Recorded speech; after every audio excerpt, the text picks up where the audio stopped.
Welcome to Guide Guru. We hope this video helps. You begin by fixing app-level clutter. First, make sure your connection is stable. Poor networking mimics this error. Then go to Settings, Open Apps, find Google Play Store and tap Storage, clear cache now. Once done, repeat clearing cache for Google Play services and Download Manager because stale cache causes authentication or download failures. These quick clears remove corrupted temp files, and they often resolve Df-dferh-01 without deeper changes, so do them before moving on.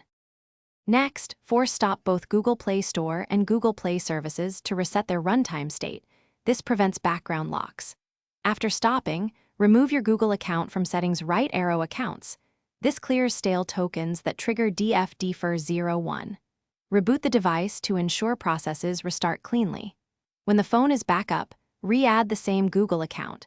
This forces fresh authentication tokens and lets Play Store re-establish secure connections. Make sure to sign in fully, and then open Play Store to let it sync. Finish by ensuring Google Play Store and Google Play services are updated.